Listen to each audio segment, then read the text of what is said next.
오늘은 스가랴서 말씀을 통해서 예수님 우리에게 보내주신 하나님의 은혜에 대해서 함께 나누려고 합니다. 오늘 그 성탄절 앞두고 우리 4주 동안 예수님 우리에게 보내주신 하나님의 은혜를 이렇게 기념하고 감사하는 대강절 중에 그 첫 번째 맞이하는 주일인데요. 이번 성탄절 앞두고 4주 동안 스가랴서에 기록된 그 메시아에 대한 말씀을 통해 하나님의 은혜 함께 나누려고 합니다. 스가랴서에는요, 예수님에 대한 메시아에 대한 예언의 말씀이 여러 곳에 기록되어 있습니다.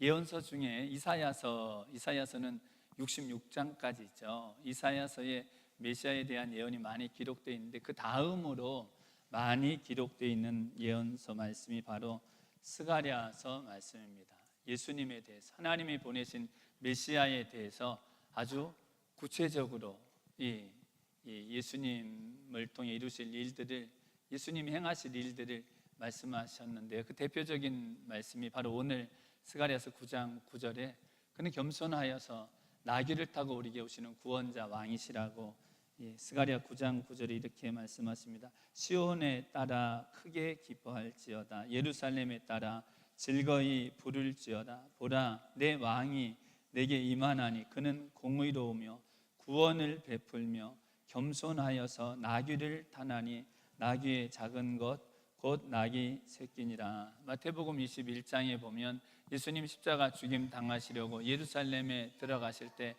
나귀 새끼 타고 가시죠. 제자에게 가서 저 나귀 새끼 건너편 마을에 있는 나귀 새끼 가져오라 그럽니다. 너 그거 왜 가져가느냐 묻거든 주가 쓰시겠다 하라. 예수님께서 그렇게 제자에게 말씀하셔서 나귀 새끼 가져와 타고 가십니다. 마태복음 21장 5절에 보면 이 스가랴서 9장 9절의 말씀을 그대로 기록해 두고 계십니다. 겸손하여서 나귀를 타고 예루살렘에 입성하셔서 십자가 대속에 죽임을 당하신 예수님에 대해 스가랴를 통해 예언하게 하십니다. 스가랴서 11장에 보면 예수님이 은 30에 팔리실 일도 기록하고 예언하고 있습니다. 스가랴서 11장 12절 13절에 내가 그들에게 이르되 너희가 좋게 여기거든 내 고가를 내게 주고 그렇지 아니하거든 말라. 그들이 곧 은 30을 달아서 내 고가를 삼은지라. 여호와께서 내게 이르시되 그들이 나를 헤아린 바 그 준가를 토기장에게 던지라 하시기로 내가 곧 그 은 30을 여호와의 전에서 토기장에게 던지고. 마태복음 27장에 가룟 유다가 예수님을 은 30에 팔아버립니다. 그리고 나서 예수님 잡히고 나서 후회하죠. 그리고 그 돈을 다시 대제사장에게 갖다 줍니다. 그때 대제사장들이 그 돈 받아가지고 이거 피값이라고 그 돈 받지 않고 그 돈 가지고 토기장의 이 땅을 삽니다. 그리고 그 땅을 나그네의 묘지로 삼은 일이 기록되어 있습니다. 이 마태복음 27장 9절 10절에 보면 바로 이 스가랴서 11장 12절 13절의 말씀이 이루어진 것이라고 기록해 두고 계십니다. 이 스가랴서 12장 10절에 보면요, 십자가에 못 박히신 예수님이 창에 찔리실 것도 예언하신 말씀 이렇게 말씀하십니다. 스가랴서 12장 10절에 내가 다윗의 집과 예루살렘 거민에게 은총과 간구하는 심령을 부어주리니 그들이 그 찌른 바 그를 바라보고 그를 위하여 애통하기를 독자를 위하여 애통하듯 하며 그를 위하여 통곡하기를 장자를 위하여 통곡하듯 하리로다. 요한복음 19장에 보면 예수님 십자가에 못 박혀 죽임 당하시고 창에 찔려 물과 피를 쏟으셨을 때에 그 말씀에 이어서 바로 스가랴서 12장 10절 저희가 그 찌른 자를 보리라는 말씀이 이루어진 것이라고 기록하고 있습니다. 이 외에도 여러 예수님에게 메시아 되신 그리스도 예수님에게 이루어질 일들을 말씀하셨는데 나귀 타고 예루살렘에 입성하신 구원을 베푸실 예수님, 은 30에 팔리시고 십자가에 못 박히고 창에 찔리실 예수님에 대해서 스가랴를 통해서 예언하게 하신 것입니다. 여러분, 스가랴 선지자를 통해서 메시아에 대해서 예언케 하셔서 주시는 하나님의 메시지가 무엇입니까? 여러분, 스가랴서를 보면 하나님께서 스가랴를 통해서 당시 이스라엘 백성들에게 또 저와 우리 성도님들에게 이 메시아 그리스도 예수님을 통해 베푸실 은혜를 알게 하시는데요. 이 스가랴 서는 하나님께서 이 바벨론의 포로로 끌려갔다가 70여 년 만에 돌아와서 다시 예루살렘 성전을 재건하고 있는 성전 재건 중에 있던 이스라엘 백성들에게 보낸 선지자입니다. 북이스라엘이 멸망받습니다. 남유다도 멸망받습니다.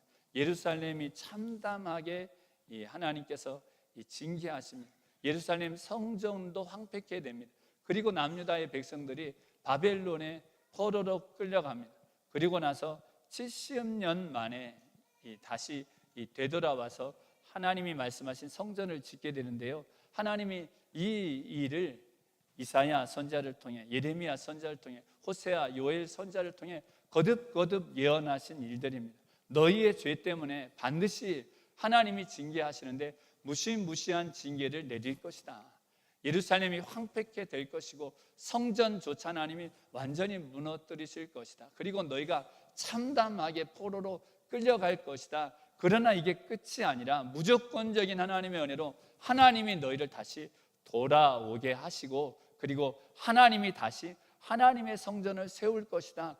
이것이 하나님이 거듭거듭 하나님께서 예언자들 통해 예언하신 말씀입니다. 그 예언이 바벨론에 있던 포로로 끌려갔던 이 이스라엘 유다 백성들에게 이루어진 것이며 그들이 포로에서 그 먼 길을 다시 이 조국으로 고향 땅으로 돌아오는데요. 여러분 그 일이 성경에 기록돼서 그런가 보다 생각될지 모르시겠지만 시편 126편 1절 2절 말씀처럼 그 일은 꿈꾸는 것 같은 일이었습니다. 여호와께서 시온의 포로를 돌리실 때에 우리가 꿈꾸는 것 같았도다. 시편 126편에 그렇게 고백합니다. 그때 우리 입에는 웃음이 가득하고 우리 혀에는 찬양이 찼었도다. 무사람들이 말하기를 여호와께서 우리를 위하여 대사를 행하셨다 하였도다.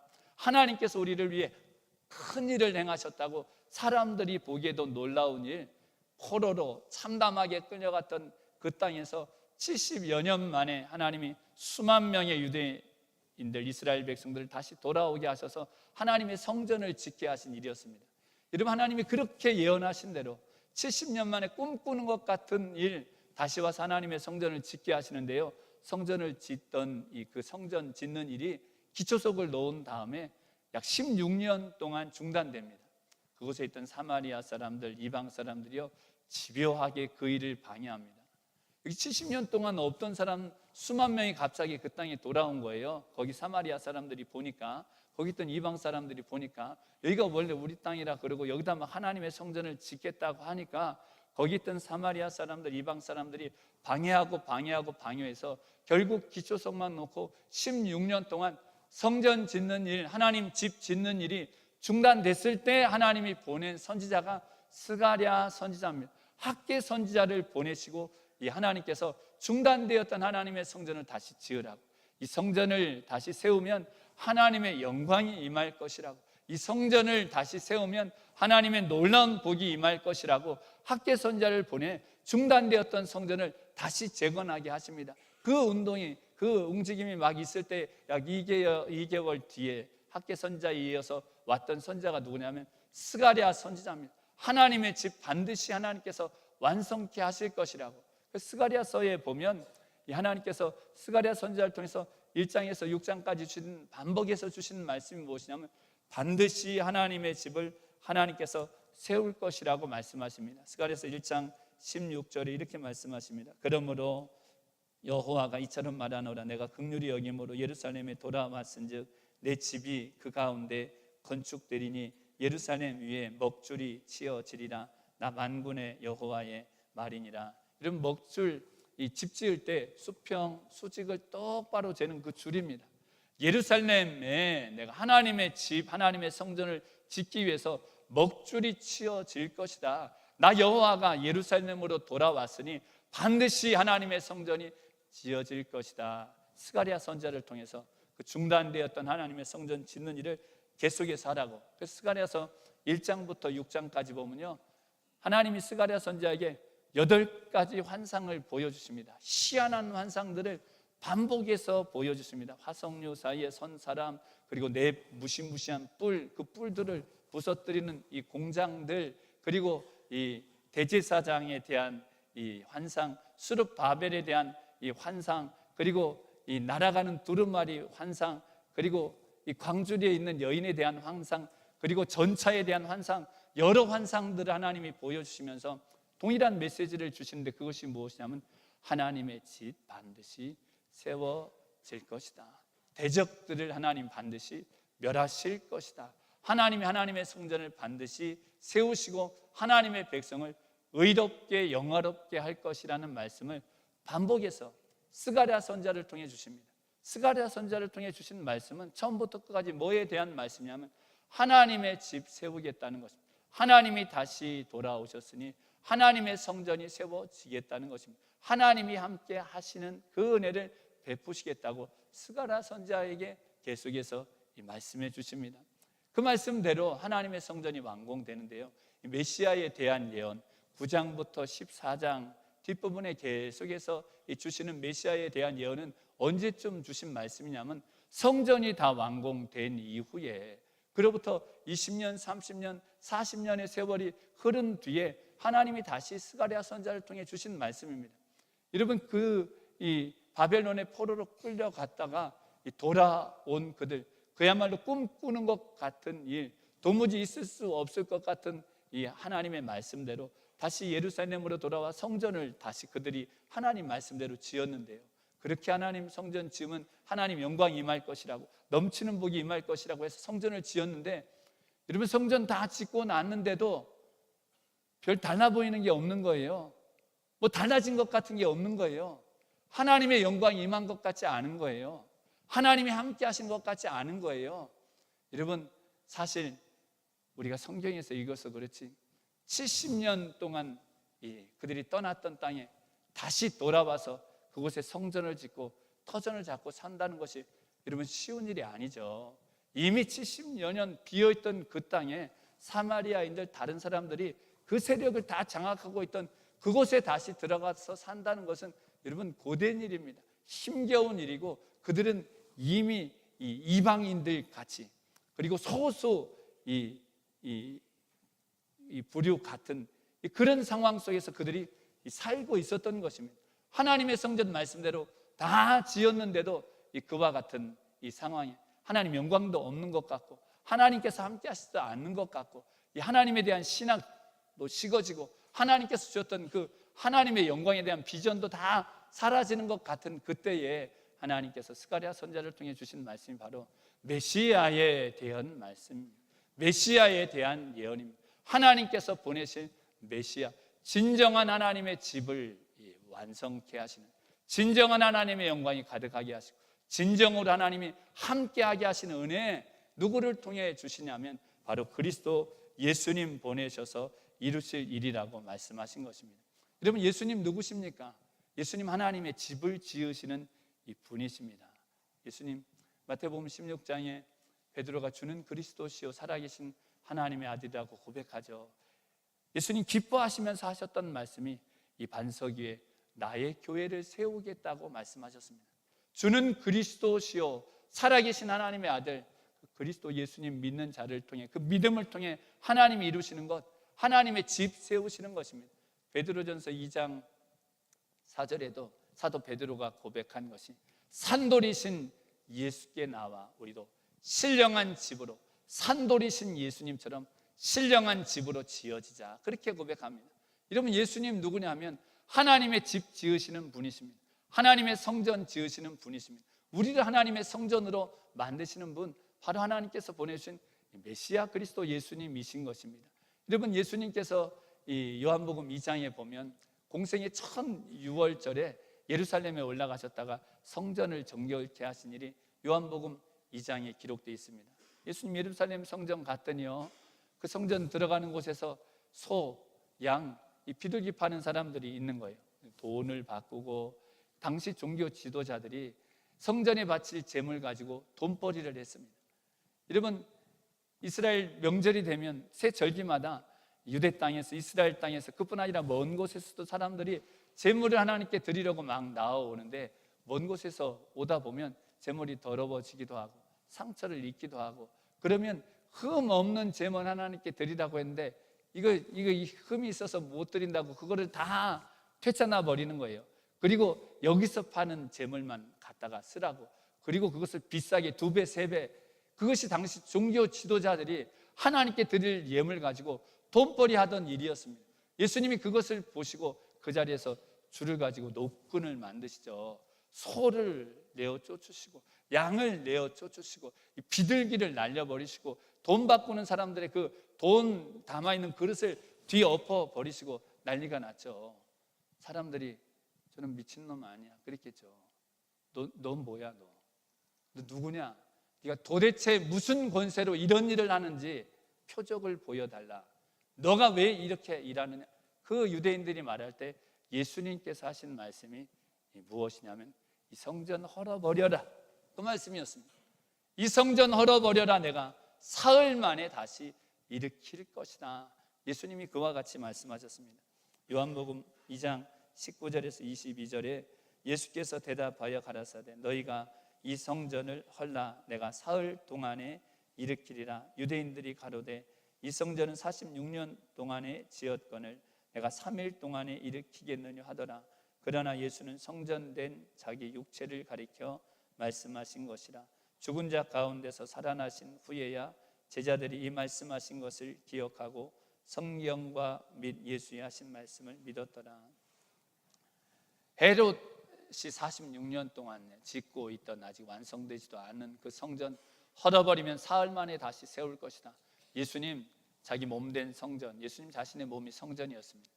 사흘 만에 십자가 죽으셨다가 제3일 만에 부활하신 그 예수님의 죽으심과 부활을 통해 이루시는 일 무엇이었냐면 하나님의 집, 하나님의 성전을 세우시는 일이었습니다. 나귀 타시고 겸손하여서 구원을 베푸실 왕이실 그분이 나귀 새끼를 타시고 오실 것이라고 말씀하신 것, 여러분 그 겸손하다는 것은요 그냥 성품이 겸손하다, 물론 그런 의미도 있지만 더 중요한 의미는 그분이 모욕받는 자가 된다는 것입니다. 멸시받는 자가 된다는 것입니다. 비천하게 된다는 것입니다. 십자가의 죽음을 당하신다는 것입니다. 나귀는 짐승 씹는 짐승이죠. 짐 실는 짐승입니다.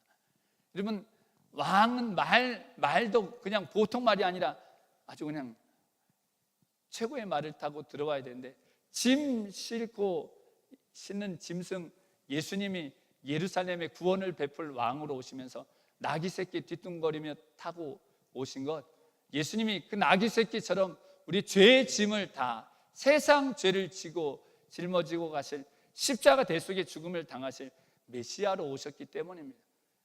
이사야 53장에 털 깎는 자 앞에 잠잠한 양같이, 이 도수장으로 끌려가는 어린 양같이 가시관 쓰시고 십자가에 못 박히시고 창에 찔리심으로 예수님께서 베푸신 하나님 구원의 역사, 다른 것 아니라 하나님의 성전을 세우시는 일이라고, 하나님의 집을 세우신 것입니다. 여러분 하나님의 집이 무엇입니까? 왜 예수님의 죽으심을 통해서 그렇게 하나님의 성전을 세우신다고 말씀하신 것입니까?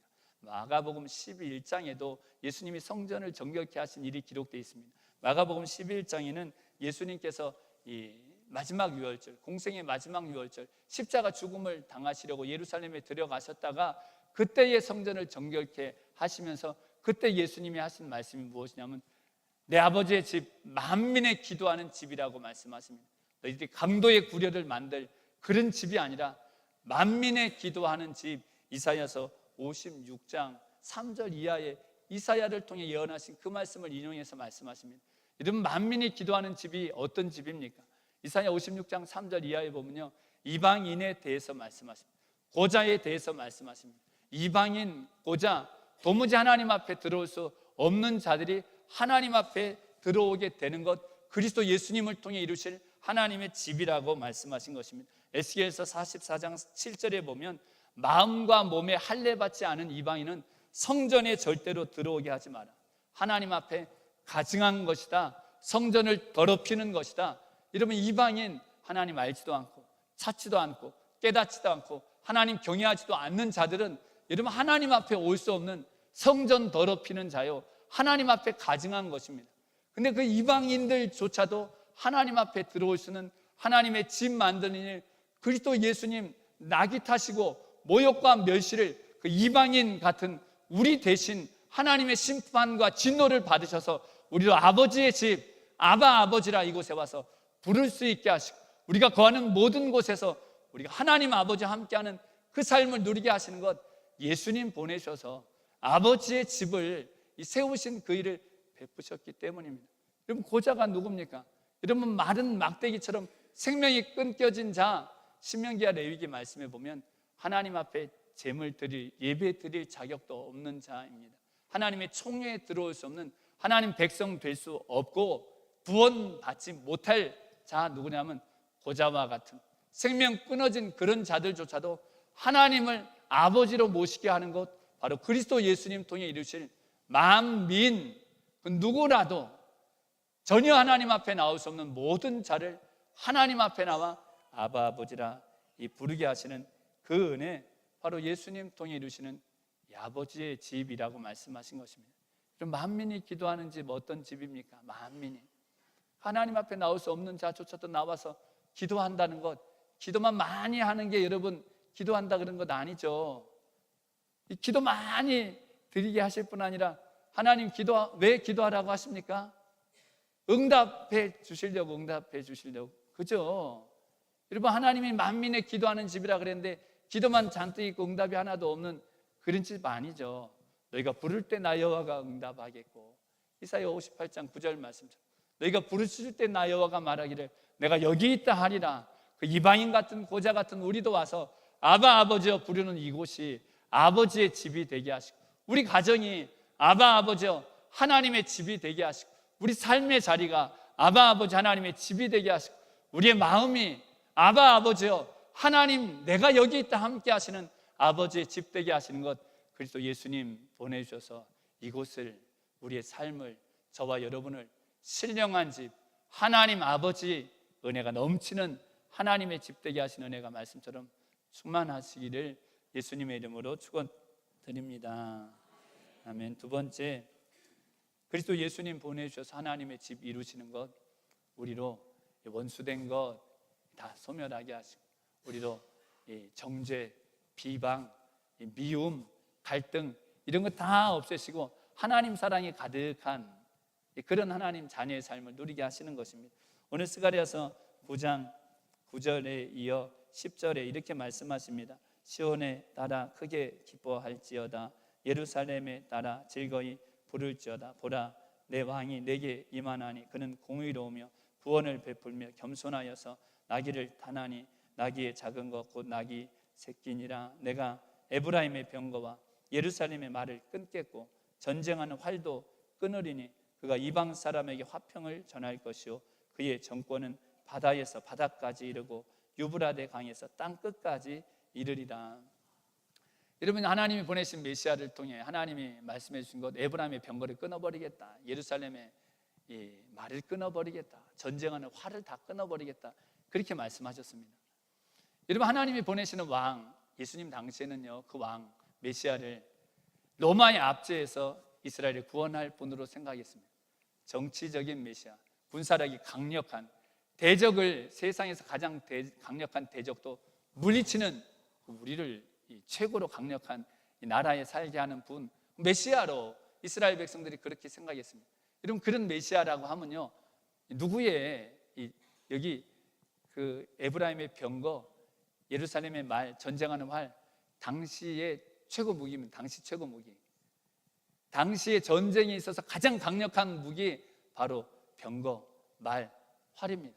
그럼 대적의 병거를 끊고 대적의 말을 끊어버리고 대적의 활을 끊어버려야 되는데, 이 메시아가요, 에브라임, 예루살렘, 이스라엘 하나님 백성의 말을 끊어버린다는 것, 하나님 백성의 병거와 하나님 백성의 활을 끊어버린다는 것입니다. 여러분, 그래서 전쟁이 이길 수 있겠습니까? 하나님이 보내신 메시아, 대적을 대적하던, 대적을 과 맞서 싸우던 그 무기들을 다 제하여 버린다고 말씀하신 것, 하나님의 집에 우리 있게 하시면 우리로 더 이상 남과 싸우는 자 아니라, 남을 대적하는 자 아니라, 남을 고통스럽게 하는 자 아니라, 로마서 3장 10절 이하에 이 목구멍이 열린 무덤처럼 우리 혀에 이 독사의 독이 가득하고 저주와 악독이 가득하고 이 우리 발이 피 흘린 데 빠른 그런 삶을 사는 것이 아니라 사랑하는 삶, 용서하는 삶, 긍휼을 베푸는 삶, 하나님의 자녀, 하나님 집에 있는 하나님의 백성들에게 이와 같은 삶을 살게 하시겠다고 여러분 말씀하신 것입니다. 에베소 2장에 보면요, 그리스도 십자가 대속의 죽으심 그 피로 원수된 것을 소멸하신다고 말씀하셨습니다. 전에 멀리 있던 원수 같은 유대인과 이방인 철천지 원수를 가까이 한 몸처럼 되게 하시는 것, 하나님과 연합된 아버지 하나님의 지배인 하나님의 백성에게 주신 은혜라고 말씀하시면서 그 에베소 2장 22절에 이렇게 말씀하십니다. 너희도 성령 안에서 하나님의 거하실 처소가 되기 위하여 예수 안에서 함께 지어져 가느니라. 여러분, 예수님 우리를 하나님의 처소가 되게 하십니다. 하나님의 집, 원수된 것이 다 사라지는 곳입니다. 전에 미워하고 정죄하고 비방하고 그 모든 것이 사라지게 하신 것, 바로 우리를 어디 있게 하신 것이냐면 하나님의 집에 있게 하시는 그리스도 예수님의 사랑을 우리에게 보내주셔서 예수님으로 말미암아 베풀어 주시는 하나님 아버지 집의 은혜를 우리에게 주시겠다고 말씀하신 것입니다. 스가랴서 7장에 보면요, 하나님께서 그 성전 열심히 짓고 있던 당시 성전 재건 중단되었던 성전을 다시 열심히 짓고 있는 그 이스라엘 백성에게 이와 같이 말씀하십니다. 스가랴 7장 13절 14절에 만군의 여호와가 말하였노라. 내가 불러도 그들이 듣지 아니하였은즉 그들이 불러도 내가 듣지 아니하고 회리바람으로 그들을 그 알지 못하던 모든 열국에 해치리라. 한 후로 이 땅이 황무하여 왕래하는 사람이 없었나니 이는 그들이 아름다운 땅으로 황무하게 하였음이니라 하시니라. 여러분, 이 말씀이 무슨 말씀이냐면요, 지금 회리바람 광풍으로 그들이 알지 못하는 땅으로 내가 그들을 다 흩어버렸다. 이거 지금 성전 짓고 있는 이스라엘 백성들의 조상, 예루살렘 멸망되고 성전이 다 황폐케 되고 포로로 끌려갔던 그들에게 있었던 일을 말씀하시는 것입니다. 13절에 내가 불러도 그들이 대답지 않고, 내가 아무리 불러도 그들이 대답지 않기에 그들이 나를 부를 때 나도 대답지 않았다고 하나님께서 그렇게 말씀하십니다. 하나님께서 불렀다는 거예요. 내 백성아 이스라엘아, 부르고 불렀는데도 그들이 내게 대답지 않아서 그들이 나를 부를 때에 참담하게 예루살렘이 멸망되고 성전이 황폐케 되고 포로로 끌려가는 그 참담한 고통을 당하면서 부르실 때에 나도 그들 듣지 않고 다 그들 내쫓아버렸다고 하나님께서 그와 같이 말씀하십니다. 여러분, 이 성전 짓고 있던 이스라엘 백성들, 그 조상들, 예루살렘에 멸망하고 쫓겨갈 때 그 조상들이 하나님 듣지 않았다는 것이 무엇입니까? 하나님이 그렇게 불러도 듣지 않았던 일, 이 말씀 바로 윗절에 스가랴 7장 8절에서 12절에 도대체 뭘 듣지 않은 건지, 하나님 도대체 무엇 때문에 회리 광풍으로 그들을 다 몰아내치신 건지 이렇게 말씀하십니다. 여호와의 말씀이 스가랴에게 임하여 이르시되 만군의 여호와가 이미 말하여 이르기를 너희는 진실한 재판을 행하며 피차에 인애와 긍휼을 베풀며 과부와 고아와 나그네와 궁핍한 자를 압제하지 말며 남을 해하려 하여 심중에 도모하지 말라 하였으나 그들이 청종하기를 싫어하여 등으로 향하여 듣지 아니하려고 귀를 막으며 그 마음을 금강석 같게 하여 율법과 만군의 여호와가 신으로 이전 선지자를 빙자하여 전한 말을 듣지 아니하므로 큰 노가 나 만군의 여호와께로서 나왔도다. 여러분, 지금 성전 다시 재건하고 있는 그들의 조상, 예루살렘 멸망하고 쫓겨갈 때에 있었던 일, 하나님 아무리 불러도 그들이 대답지 않은 것이 무엇이라고 말씀하셨냐면 하나님이 말씀하시기를 진실한 재판을 하라, 그렇게 말씀하셨다는 거예요. 공의로운 재판을 하라. 그런데요, 이사야 5장 20절에 보면 그들은 악을 선하다고 말했습니다. 선을 악하다고 말했습니다. 이사야 5장 23절에 보면 뇌물을 받고 악인을 의롭다고 말했습니다. 뇌물을 받고 의인을 불의하다고 했습니다. 이사야서 10장 1절 2절에 보면 힘없는 자들을 불공평하게 재판해서 과부, 가련한 자들, 고아 그들을 토색하고 약탈하고 고통스럽게 했다고 말씀합니다. 인애를 베풀라, 피차에 인애와 긍휼을 베풀라 하나님이 하신 말씀이에요. 서로 불쌍히 여기라, 서로 긍휼히 여기라. 하나님이 아무리 말씀하셨는데도 서로 불쌍히 여기지 않았다는 것입니다. 서로 긍휼히 여기지 않았다는 것입니다. 내가 아무리 그렇게 말해도 그들이 말을 듣지 않아서 나도 그들 듣지 않고 광풍으로 내가 몰아친 것이라고. 남을 헤아려 심중에 도모하지 말라. 겉으로뿐 아니라 마음으로도 남을 헤아려고 하지 말라. 하나님이 그렇게 말씀하셨다는 거예요. 마음으로도 남 헤아려고 하지 말고, 마음으로도 남을 저주하지 말고, 마음으로도 남을 비방하지 말고. 하나님이 말씀하셨는데 그들이 그것 듣지 않아서 나도 그들 듣지 않고 광풍으로 몰아쳤다고 말씀하신 것입니다. 그들이 등을 내게 돌렸다, 귀를 막아버렸다, 마음을 금강석처럼, 돌 중에도 가장 단단한 돌처럼 아무리 하나님 말씀하셔도 회개하지 않고, 아무리 하나님 말씀하셔도 듣지 않아서 내가 회리 강풍으로 그들을 몰아친 것이다. 그럼 지금 누가 그랬다고 말씀하시는 것입니까? 스가랴 선지자를 통해서 그들의 조상 때 그랬다는 것입니다. 예루살렘이 멸망받을 때 그랬다는 것입니다. 포로로 끌려갈 때 그렇게 됐다는 것입니다. 그들이 아름다운 땅을 황폐하게 만들었다고 하나님 말씀하셨습니다. 여러분, 황폐한 땅, 사람 살 수 없는 땅입니다. 하나님, 사람 살 수 없는 땅 어떤 땅이냐면 서로 불쌍히 여기지 않는 땅, 서로 긍휼히 여기지 않는 땅, 약한 자를 돌보지 않는 땅, 마음으로 상대방 해하려고 비방하고 정죄하고 미워하는 땅, 그거 사람들이 사람 못 살 땅으로 만든 것이라고 하나님 그렇게 말씀하십니다. 그래서 내가 그 땅에서, 그 하나님 땅이죠, 너희 다 내쫓은 것이라고. 누가 그랬다는 거예요? 조상들이 그랬다는 거예요. 조상들이. 근데 왜 하나님이 지금 성전 짓고 있는 이들에게 그와 같은 말씀하시는 것입니까?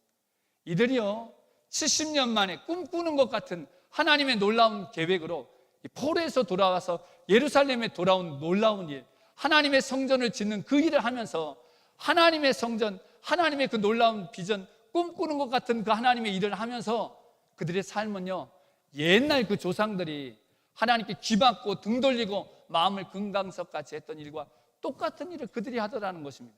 하나님 집 짓는다고 하면서, 하나님 섬긴다고 하면서, 하나님 그토록 하지 말라 하신 그 일을 그들이 계속해서 하더라는 것입니다. 하나님 집 짓는다고 하면서, 하나님 섬긴다고 하면서 그들에게 하나님께서 너희가 그거와 같이 하지 말라고 말씀하신 것, 바로 그리스도 예수님 메시아를 보내셔서 이루실 일, 이제는 불쌍히 여기는 자 되게 하기를 원하신다는 것입니다. 서로 불쌍히 여기고, 서로 긍휼히 여기고, 약한 자를 돌보아주고, 심중에라도 악을 도모하지 않는 것. 그러면 사람 힘으로 안 되죠. 능으로 될 일 아니죠. 우리가 마음 곱게 쓴다고, 착한 마음 가진다고 될 일이 아닙니다. 그리스도 예수님 십자가 대속의 은혜를 깨닫게 하실 때에 우리로 긍휼히 여기는 자 되게 하신다는 것입니다. 약한 자를 중심으로부터 돌보는 자 되게 하신다는 것입니다.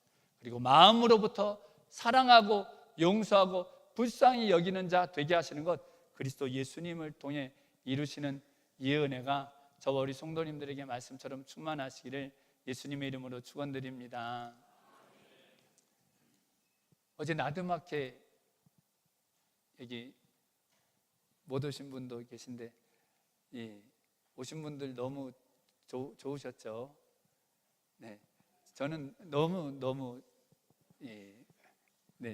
은혜를 순간순간 순서마다 막 얼마나 열심히 기도하고 준비하셨는지 은혜를 많이 받았고요. 특별히 저는 이제 거의 앞에 순서가 끝나고 우리 오케스트라가 다 들어오고 그다음 우리 성가대 다 입장하고서 그 첫 곡을 이제 시작했는데, 첫 곡이 뭐였는지 아세요? 네? 네 줄을 가까이 하게 하면, 그걸 이제 제 기억으로는 연주만 했던 것 같아요. 근데 그 네 줄을 가까이, 찬송가 364장을 어제 저희 그 오케스트라가 함께 처음으로 다 연주를 했는데, 마음이 얼마나 감격이 되고 막 이 눈에 눈물이 그냥 가득 고이게, 그 멜로디가 그렇게 마음을 사로잡는지.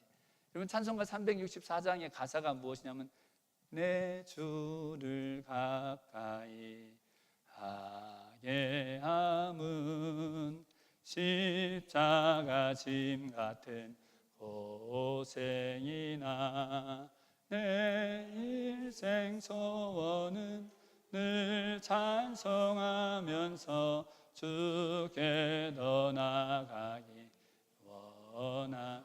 여러분, 내 주를 가까이 하게 하면요, 십자가 짐 같은 고생이라고 말씀합니다. 여러분, 주님께 가까이 나가는 것이 십자가 짐 같은 고생이라는 거예요. 근데 내 일생 소원이 무엇이냐면, 여러분, 십자가 지는 고통 얼마나 여러분 감당치 못할 고통입니까? 주님의 은혜를 알게 되면 내가 평생 소원하는 것, 주님께 더 가까이, 그거 십자가 짐 같은 고생일지라도 주님께 더 가까이 가기를 소망하게 하시는 것, 무엇 때문이냐면 그리스도 예수님을 통해 우리가 아버지 하나님과 함께 하시는, 주님과 가까이 가면 갈수록 온전히 하나님과 함께 계신 그 아버지의 집에 거하는 은혜를 누리게 하시기 때문에 주님께 더 가까이 가기를, 자기를 부인하고 자기 십자가를 지고 예수님 따르게 하시는 것입니다. 여러분, 찬송가 364장의 2절과 4절에 보면 어떤 가사가 있냐면요, 그 야곱에 대한 이 노래가 기록되어 있습니다. 이 야곱이 잠 깨어 기도한 후 2절이 뭔가요? 내 고생하는 것, 옛 야곱이 돌베개 베고장 같습니다. 꿈에도 소원이 늘 찬송하면서 주께 더 나가기 원한. 4절에 보면요, 이 야곱이 잠 깨어 기도 일어난 후 돌단을 쌓은 것 본받아서 숨질 때 되도록 늘 찬송하면서 주께 더 나가기 원합니다. 여러분, 야곱에 대한 말씀이 기록되어 있는데요, 여러분, 이 야곱이 이 돌베개 자고 잠자다가 하나님의 천사를 보고 하나님 말씀 들은 곳이 어디냐면 찬송가 28장 19절에 베델입니다. 하나님의 집입니다. 여러분, 돌베개 베고 잠, 야곱이 이때 왜 돌베개 베고 잠잤습니까? 여러분, 장자의 축복을 받으려고 하나님의 때를 기다리고 하나님의 방법을 택해야 되는데, 남의 발목 잡는 야곱이 아버지 속이고 형 속여서 형의 분노를 산 것입니다. 형이 죽이겠다고 하니까 이제 뭐 살 길이 없어갖고 도망가 버린 거예요. 돌베개 베고서 한치 앞을 알 수 없는 이 광야에 이 맹수의 공격을 받을지 내일은 어떻게 살지 알지 못하는 그때에 하나님이 야곱을 찾아오신 겁니다. 야곱이 막 기도하고 착한 일에서 하나님 찾아오신 것이 아니라 그 나쁜 짓 하고 도망가는 야곱에게 하나님이 꿈에 천사를 보여주시는, 하늘에 닿은 사다다리에 천사들이 오르락내리락 하죠. 그 꼭대기에서 하나님 말씀하십니다. 내가 너와 함께 있어서 너 어디로 가든지 너를 지키고 너에게 내가 이루고자 하는 일을 다 이루기까지 너를 떠나지 아니할 것이다. 너 누운 땅 내가 너에게 주고 내 자손에게 줄 것이다. 내 자손이 땅의 티끌처럼 많아져서 너와 내 자손을 통해 천하 만민이 복을 받을 것이라는 이 놀라운 약속을 야곱이 언제 받냐면 나쁜 짓 하고 도망가다가. 여러분, 이게 아버지 집의 은혜입니다. 왜 그 못된 짓 하거든 야곱에게 하나님이 그 영광 중에 나타나서 그 놀라운 약속을 해주십니다. 거기 베델입니다. 베델. 야곱이 꿈에서 깨어나가지고 두렵도다 이것이 하나님이 과연 여기 계셨건을 내가 알지 못했다고. 내가 하나님이 나와 함께 하시고 나를 돌봐주시면 이건 내가 하나님의 집으로 삼겠다고. 그때부터 떠난 야곱의 생에 가요 20여 년 외삼촌 집에 가서 힘든 세월 보내죠. 하지만 두 아내도 없고, 그때는 아내가 여럿이었어요. 첩도 둘 없고 아들 12에 딸도 하나 없고 재산도 어마어마하게 얻어갖고 다시 돌아오고 베델로 돌아오게 하십니다. 근데 하나님이요, 베델로 돌아오라, 베델로 돌아오라. 내가 그 고통 중에 한치 앞을 알 수 없었을 때 너를 찾아오신 하나님의 집으로 돌아오라고 하시면서 하나님이 야곱에게 이루신 일이 하나 있는데, 그게 뭐냐면 에서 20여 년이 지나도 이 동생 죽이고자 하는 한이 풀리지 않은 그 에서 이 야곱을 이 고향으로 돌아온다는 소식 듣고 400명의 군사 데리고 돌아오는 형 에서에게 야곱이 어떻게 하게 하십니까? 야복강에서 하나님 환도뼈를 쳐가지고, 이러면 하나님과 기도하다가 환도뼈가 부러진 사람, 환도뼈가 부러지지 않으면 하나님 말씀 듣지 않을 것 같은 사람, 야곱 바로 우리의 모습입니다. 하나님이 그 환도뼈를 치시고 형 에서를 만날 때 7번 땅에 엎드려 그 술수로 살던, 인간적인 방법으로 살던, 어떻게든 그 위기를 모면하려고 하던 세상적인 인간적인 방법으로 살던 야곱으로 정말로 하나님 에서 앞에 용서를 구하게 합니다. 형 에서 앞에 정말로 용서를 구하며 7번 엎드려 절하면서 형을 만날 때 형이 와서 끌어안고 둘이 함께 소리를 내어서 목 놓아 우은 일이 바로 이 야복강 지나서 있었던 것입니다. 하나님의 집에 그 광야 시간 지난 하나님 돌아오게 하실 때에 야곱 인생의 가장 큰 걸림돌, 그 원수 되었던 것, 하나님이 용서를 구하게 하시고 용서받게 하신 것입니다. 여러분, 하나님의 가장 큰 은혜가 무엇입니까? 이사야 58장에도 말씀하셨죠. 너희가 부를 때에 내가 응답할 것이다. 너희가 부르짖을 때에 나 여호와가 여기 있다고 말할 것이라고 하시면서 너희에게 남을 고통스럽게 하는 그 멍에, 그 손가락질, 그 허망한 말, 그거 제하여 버리라고. 가장 큰 능력, 가장 놀라운 복은 우리 마음에 남을 고통스럽게 하는 그 일들, 그 마음속에서 벗어버릴 때에 가장 놀라운 하나님의 복, 하나님 아버지가 정말 살아서 우리와 함께 하신 그 은혜는 원수된 것, 미워하는 것, 정죄하는 것, 남해치는 것이 마음으로부터 싹 사라졌을 때 하나님이 베푸신 은혜입니다. 예수님 평화의 사도십니다. 그 생명으로 우리 죄, 우리 원수된 것, 그 피로 감당하시고서 우리를 통해 이루시고자 하는 일, 예수님처럼 서로 불쌍히 여기며 살라고 하시는 것입니다. 서로 긍휼히 여기며 살라고 하시는 것입니다. 예수님처럼 용서하면서 살 때에 하나님이 우리 가운데서 거하셔서 베푸시는 그 놀라운 은혜, 저와 우리 성도님들에게 베푸시는 아버지 하나님의 지배 은혜가 말씀처럼 충만하시기를 예수님의 이름으로 축원드립니다. 아멘. 기도드리겠습니다.